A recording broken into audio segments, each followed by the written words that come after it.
Hello everyone, I'm Jao Choudhury. Today I'll be talking about our paper regarding machine fault classification using Hamiltonian neural network. So the goal of this study is to classify faults in rotating machinery by incorporating physical constraints that govern the underlying behavior of the mechanical system.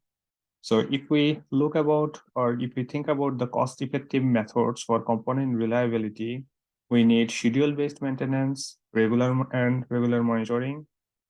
And this kind of deterministic component health and usage data can inform us about the selective in maintenance. So where to put focus to come up with the maintenance plan in the rotating machineries. And this kind of condition monitoring or fault diagnosis system can guard us against any kind of unexpected failures in safety and production applications. Thus, early detection, fault detection reduces any kind of unplanned failures and lowers the life cycle cost for the machineries. Now, we know regardless of the type of machinery, vibration data, and there are different characteristics that are produced as a result of the operation of the machineries. And the intuition is different defects and faults in machinery may result in different vibrations and energy transduction signatures. As a result, many feature extraction approaches are being proposed based on the time domain analysis, frequency domain analysis, and Fourier wavelet transformation.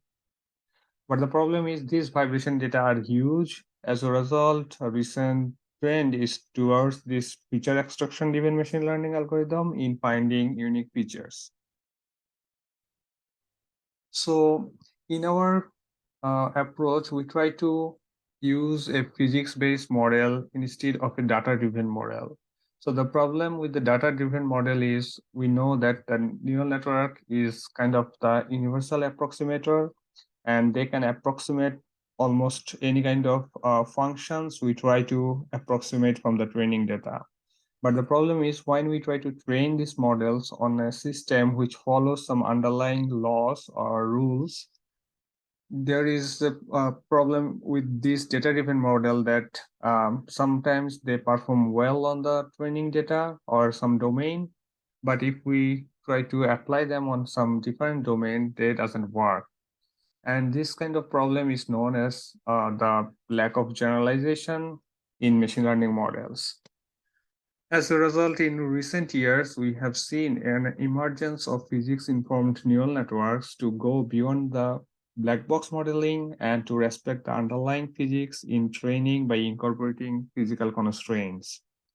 And here we use one of these physics-informed neural networks that is called the Hamiltonian neural network to approximate the Hamiltonian equations of the energy conserving systems. So just to give you a brief about the Hamiltonian mechanics, the Hamiltonian is a function of two generalized coordinates. The one is position and the other one is momentum. And the value of this Hamiltonian represents the total energy of the system. So the Hamiltonian equation here in equation 1 that gives us the evolution of the system over time. And just to give you an example, if we have a pendulum system where we know the Hamiltonian characteristics, and if the system is, if in the system we have the total energy conserved from any kind of prior position and momentum, we can approximate more accurately the future position or momentum. So basically, what we have here, the Hamiltonian neural network is the neural network that tries to capture these Hamiltonian mechanics. So in this kind of neural network are used to characterize the total energy signature in rotating machineries, such as power turbines, helicopters, CNC machines. And the proposed work in our study is to use this conservation of energy as an inductive bias when generating discriminatory features. So the main contribution of our work is to be intentional and aware and to respect the underlying physics of the rotating machineries in future generations. And the way we try to do that is in our Hamiltonian neural network is basically based on the objective functions, which is aware of the underlying physics. So here, if we look on the equation 2, we can see our objective function or the loss function. And if you recall from the last slide, we have seen that the Hamiltonian mechanics, if the assumption of total energy conserved system is true, then the system should follow this equation 1, which says that the derivative of the position with respect to time should be equals to the derivative of Hamiltonian with respect to the momentum. And also the second term says, the second equality says the derivative of the momentum with respect to time should be equals to the negative of derivative of the Hamiltonian with respect to the position. And if this equation 1 is satisfied, if we have these two equalities, then here we can see that the loss function would be equals to 0 in an ideal case, because on the left sided term, the first term cancel out the second terms. On the right hand side, or on this right term, we have two derivatives where one is equals to the negative of others, and this should also cancel out. So an ideal case, this loss function would be 0. And what we try to do is we try to minimize this objective function so that we can characterize this total energy signature or the Hamiltonian age.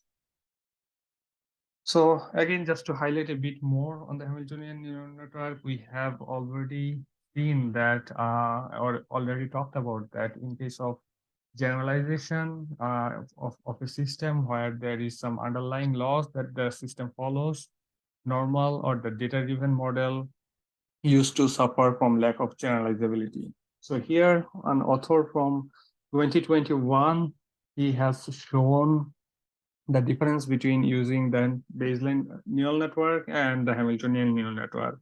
And we have two plots over here. One is for the error, which is in mean squared error, and the other one is the total energy. And the baseline energy system is characterized with a red line over here, and the result for the Hamiltonian are with the blue line. And here we can see that when the time stem or the time gap is not much, there is slight deviation, but as soon as we try to approximate the value in a later time, then the baseline neural network has some large deviation, which as a result try to scale up, or which as a result increases the error. And we can see that for when we go further in the time domain, there is a large deviation between the approximation of the Hamiltonian neural network, which can approximate the total energy more accurately than the baseline neural network.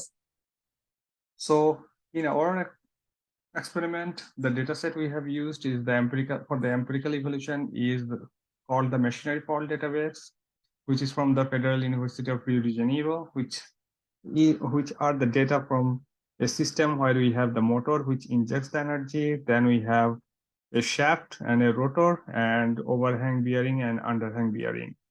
So again, just to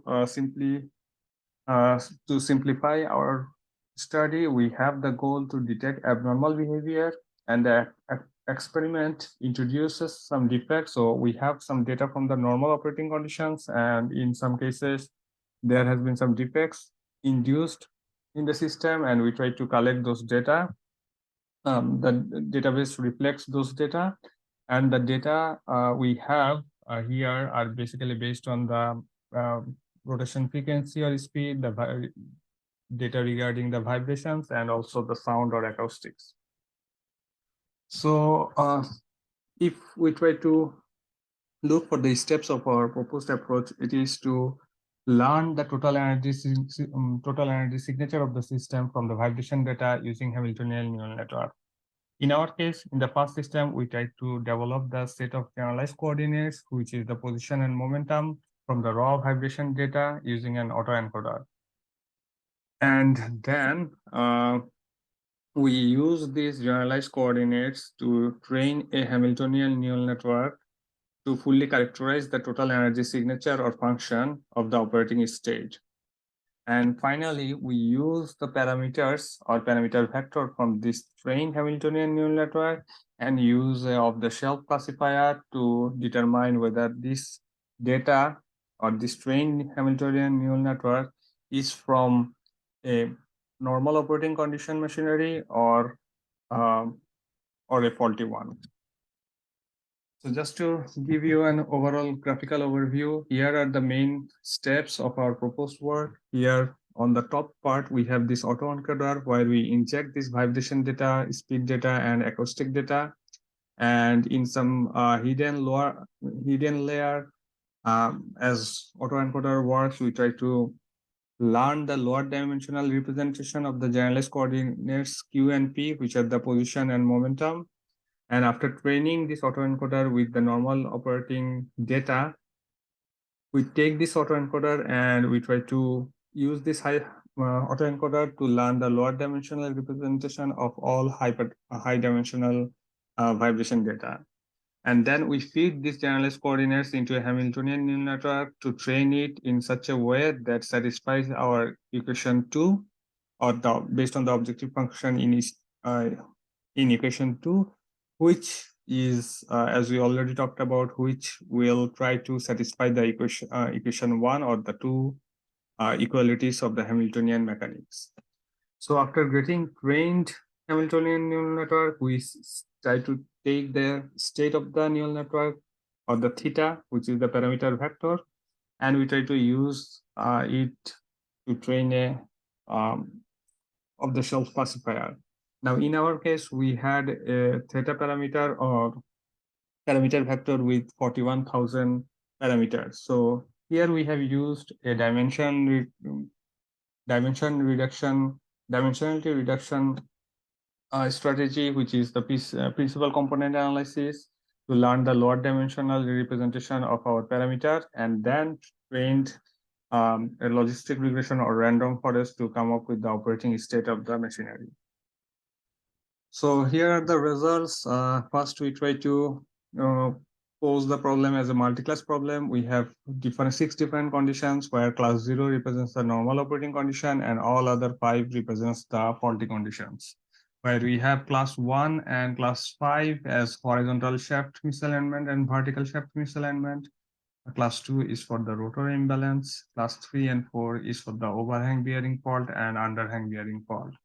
And as a result, we see that since we have the class imbalance data, we try to predict the results from the ROC AUC score, which plots the result in one axis from the true positive rate, in the other axis with the false positive rate. And here we have seen that our model comes up with a promising AUC score where the macro average AUC score is equals to 0.84. Then we try to pose the problem as a binary class classification where we have the normal condition versus a faulty one.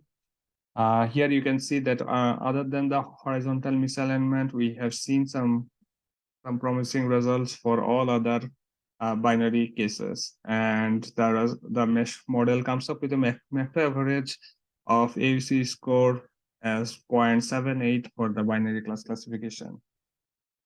So we have seen some results that shows or indicates that our model is able to distinguish between different conditions.